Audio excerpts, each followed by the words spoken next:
David Weaver traveled from London on the slow evening train, changing trains on the way. By the time he reached Liverpool, it was about 11 o'clock in the night. The air was very cold. "Excuse me, is there any cheap hotel nearby?" he said. "Try the pub down the road. They might have a room for you. It's about 1 kilometer away."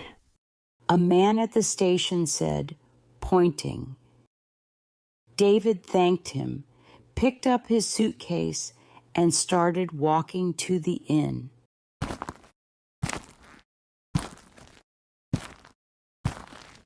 He had never been to Liverpool before. He didn't know anyone who lived there, but his boss at the head office in London had told him it was a great city. Find your own place to stay, and then go report to the local manager as soon as you're settled, his boss had said. David was 18 years old. He was wearing a new brown suit, a new brown hat, and a new blue coat. He was feeling great. He quickly walked down the street. He was trying to do everything quickly these days. He had decided that all successful businessmen were quick. The top men at head office were quick all the time. They were amazing. There were no shops on this street, only a line of huge houses on each side, all of them looking the same. They had grand entrances with 5 or 6 steps leading up to their front doors. It was clear that these had once been very grand houses. But now, even in the darkness, he could see that the paint was coming off the doors and windows. The once handsome white exteriors had cracks and patches from lack of repair. Suddenly, in a downstairs window, lit by a nearby street lamp, David saw a printed notice leaning against the window. It said, "Bed and breakfast." He stopped walking and moved a bit closer. Red curtains were hanging on each side of the window. He went right up to it and looked through the window into the room. The first thing he saw was fire burning in the fireplace. On the carpet in front of the fire, a cute little dog was asleep. The room itself, which he could only see in half darkness, was filled with good furniture. There was a big sofa, a piano, and many comfortable armchairs.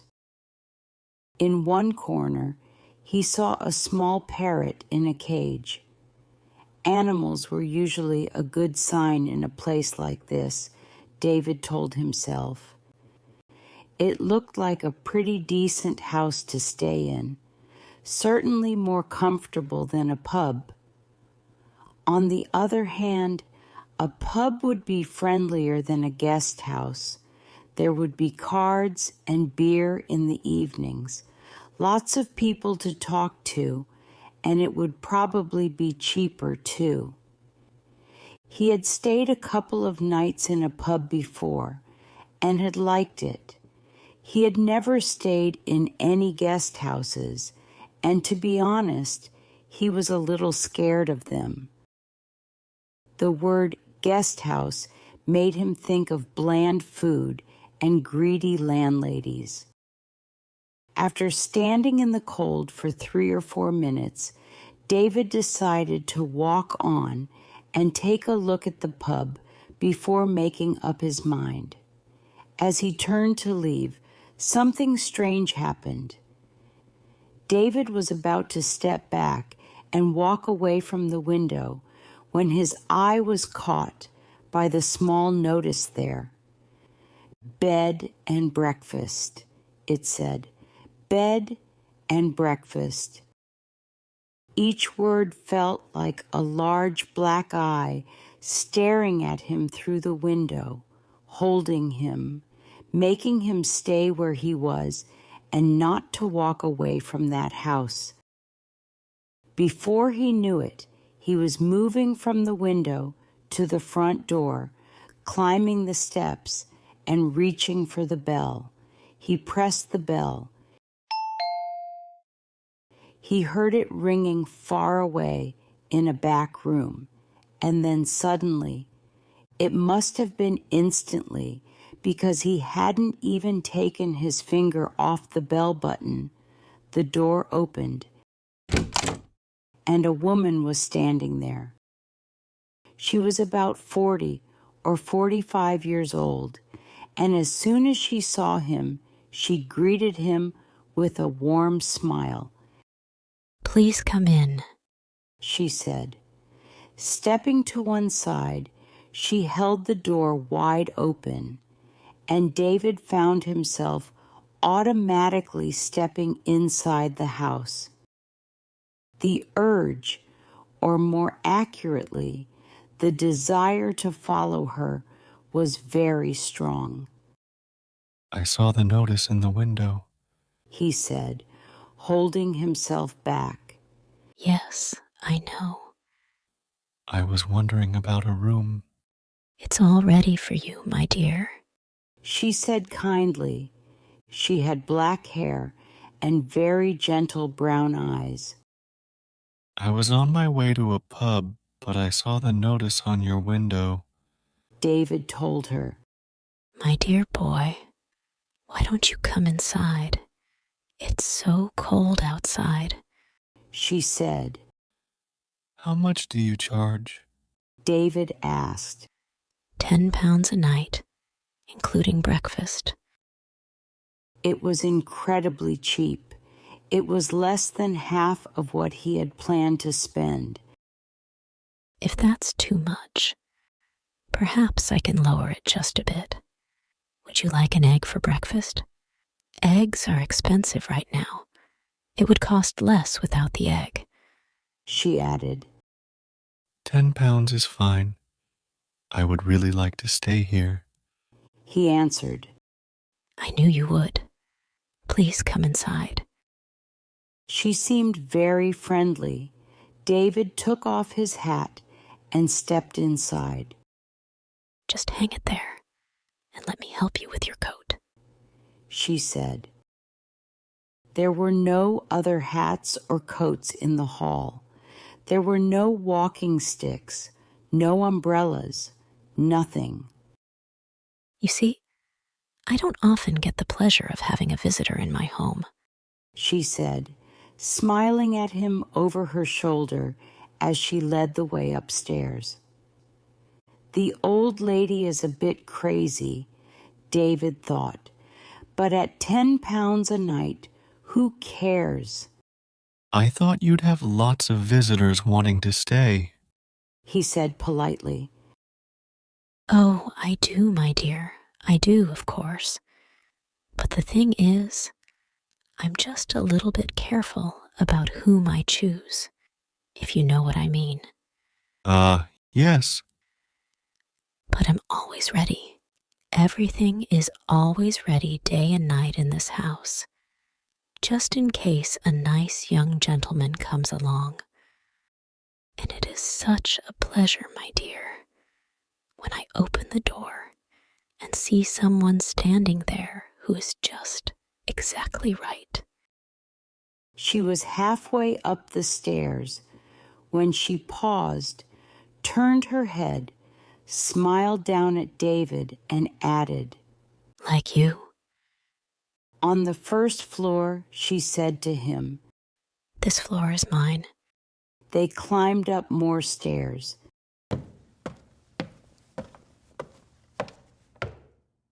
And this one is all yours. This is your room. I hope you like it, she said. She took him into a small but beautiful bedroom and switched on the lights. In the morning, the sun shines right through this window, Mr. Parker. It is Mr. Parker, isn't it? No, it's Weaver. he said. Mr. Weaver, how nice. I've put a hot water bottle on the bed to keep it warm for you. If you feel cold, you can light up the fireplace any time. Thank you. Thank you very much. David said. He saw that the bedclothes were neatly arranged on one side, ready for him to get in. I'm so glad you showed up. I was starting to get worried, she said, looking into his face. That's all right. You don't need to worry about me. He said. He put his suitcase on the carpet and began to open it. And what about supper, my dear? Did you have something to eat before coming here? I'm not hungry, thank you. I think I'll just go to bed as soon as possible, because tomorrow I need to get up early and go to the office. David said, All right then. I'll leave you now so you can unpack. But before you go to bed, would you please come to the living room on the ground floor and sign the book?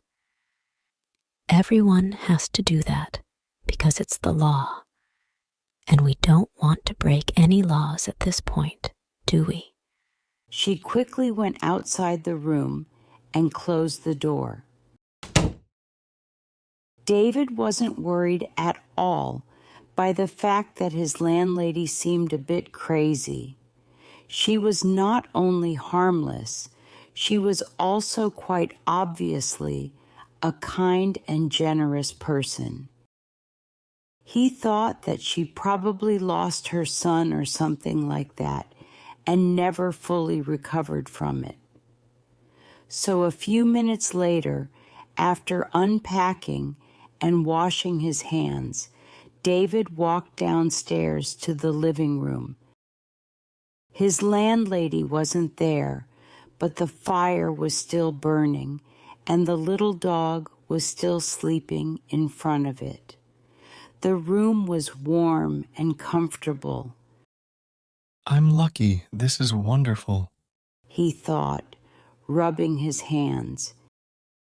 He found the guest book lying open on the table, so he took out his pen and wrote down his name and address. There were only 2 other names above his on the page, so, as one often does, he started to read them. One was George Perkins from Bristol. The other was Billy Arthur from Bath. That's funny. George Perkins. That name sounds familiar. He suddenly thought. Where had he heard that unusual name before? Was he a boy at school? No. Was it one of his sister's friend, perhaps, or a friend of his father's? No, it wasn't any of those. He looked at the book again. Actually, now that he thought about it, the second name seemed familiar too. Billy Arthur. He said out loud, trying to remember. George Perkins. They are such wonderful boys. A voice behind him answered, and he turned to see his landlady walking into the room carrying a tea tray in front of her. They sound somehow familiar. He said, They do. That's interesting. I'm sure I've heard those names before somewhere. Isn't that strange? Maybe it was in the newspapers. They weren't famous, were they? Like famous footballers or something? Famous? Oh no, I don't think they were famous. But they were incredibly handsome, both of them. They were tall and young and handsome, just like you, my dear. Once again, David looked down at the book. Look here. This last entry is over 3 years old. He said, Is it? Yes, indeed. And George Perkins's entry is nearly a year before that, over 4 years ago. Oh dear, I have never thought about it. Time flies by so quickly, doesn't it, Mr. Wilson? she said, shaking her head. It's Weaver? Weaver. David said, Oh, of course it is. How silly of me. I apologize. Do you know what's really strange? Both those names, Perkins and Arthur, not only do I seem to remember each one separately, but they also seem connected somehow, as if they were both famous for the same thing, if you know what I mean. Well, come over here now, dear, and sit beside me on the sofa. I'll get you a nice cup of tea and a biscuit before you go to bed. David watched her as she set the cups and plates. He noticed that she had small, white hands and blue nails that moved quickly. I'm sure I saw them in the newspapers. I'll remember in a second. I'm sure I will. David said. Nothing is more annoying than not being able to remember something. David hated giving up. Now wait a second. Perkins. George Perkins. Wasn't that the name of the schoolboy who was on a walking tour through the country and then suddenly... Milk and sugar? She asked. Yes, please. And then suddenly... Schoolboy? Oh no, my dear, that can't be right, because Mr. Perkins was certainly not a schoolboy when he came to me. He was a university student. Come over here now and sit next to me and warm yourself by this wonderful fire. Come on, your tea's all ready for you. He slowly walked across the room and sat down on the sofa. She placed his teacup on the table in front of him. There we are. How nice and comfortable this is, isn't it? She said. David started drinking his tea. She did the same. For a minute, neither of them spoke, but David knew she was looking at him. Her body was half turned towards him, and he could feel her eyes on his face, watching him over her teacup. He caught a strange smell coming from her direction. It wasn't unpleasant, and it reminded him, well, he wasn't quite sure what it was. New shoes? Or was it the corridors of a hospital? Mr. Perkins loved his tea. I've never seen anyone drink as much tea as dear, sweet Mr. Perkins, she finally said. I suppose he left recently. David said. Left? But my dear boy, he never left. He's still here. Mr. Arthur is also here. They're on the 3rd floor, both of them together. David put his cup down on the table and looked at his landlady. She smiled at him and then patted him comfortingly on the knee. How old are you, my dear? She asked. 18. David replied. 18. Oh, it's the perfect age. Mr. Perkins was also 18. But I think he was a little shorter than you are. I'm sure he was. And his teeth weren't so white. You have the most lovely teeth, Mr. Weaver. Mr. Arthur was a little older. He was actually 29. I wouldn't have guessed it, though, if he hadn't told me. There wasn't a mark on his body. A what? David asked. His skin was just like a baby's. There was a pause. David picked up his teacup, took a sip, and then put it back on the table. He waited for her to say something else, but she said nothing. He sat there, biting his lower lip. That parrot, you know what? It completely fooled me when I looked through the window from the street. I thought it was alive. He said at last. Sadly, it's no longer alive. It's very clever the way it's been stuffed. It doesn't look dead at all. Who did it? I did, You did? of course. And have you met my little Travis as well? She nodded toward the dog curled up so comfortably in front of the fire. David looked at it. Suddenly, he realized that the dog had been as silent and motionless as the parrot all along. He touched it gently on the top. It was hard and cold, but perfectly preserved. Goodness. How interesting. It must be incredibly difficult to do something like that. He said. Not at all. I stuff all my pets myself when they die. Would you like another cup of tea? No, thank you. David said. The tea tasted slightly bitter, and he didn't really like it. You did sign the book, didn't you? Oh, yes. That's good. Because later, if I forget your name, I can always look it up. I still do that every day with Mr. Perkins and Mr. Arthur. Billy Arthur. Excuse me for asking, but haven't there been any other guests here except them in the last 3 or 4 years? She looked at him with a gentle smile and said, No, my dear. Only you.